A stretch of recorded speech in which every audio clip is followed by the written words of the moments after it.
Two Dothan police officers are accused of illegally detaining a man, even though the man had broken no laws. Those allegations are in a federal civil lawsuit. News 4 investigative reporter Ken Curtis shows us what happened and why those officers could be held liable. On June 4th, 2020, George Metz and another self-proclaimed constitutional auditor traveled to Dothan. They went to the Alabama Department of Human Resources with their video cameras rolling. DHR employees ordered them to leave. It is not a building where you can be recording. Could you please step out of it? The auditors refused, so DHR workers called police. Minutes later, Officer D. Bridges arrived and demanded Metz and the other auditors show their identification. They refused. And Officer Bridges put them in handcuffs and detained those men with no specific allegation they had broken any law. Finally, higher-ranking officers got involved. Dothan police checked with legal experts who advised officers to remove the handcuffs that had been on those men for the better part of a half hour. Now George Metz is suing.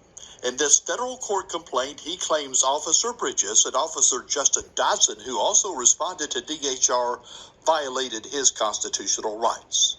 In the lobby of a public building, video recording is usually protected by the First Amendment.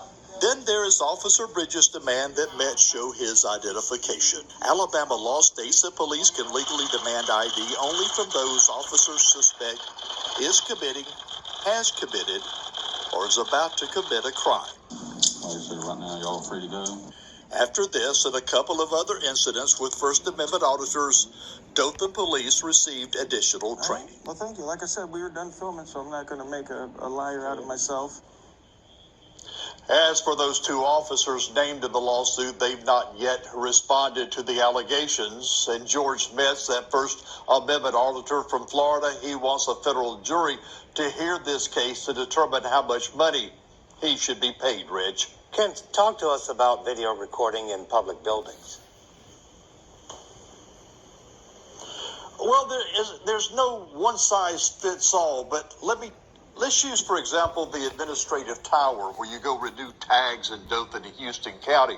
If you go into the tag line, you really don't have an expectation of privacy. You know that is a public place, so their recording would probably be okay, as it would be in the probate offices or a lot of other places. But here's what you can't do. You can't go into private offices. For instance, I couldn't go into a person's private office that you cannot see from a public space and begin recording there. And of course, Reg, as you know, all federal buildings are off, especially the courthouses, are off limits to recording. They won't even let you take a camera into the courthouse. And one other thing about this, some cities have paid these First Amendment auditors. For instance, Colorado Springs shelling out $41 million, not million, but $41,000 to an auditor who police arrested there because he was shooting police parking lot video from a public space. And there's nothing wrong with that, Reg. Nothing at all. Ken, keep us abreast of what happens in this particular case. Thanks a lot.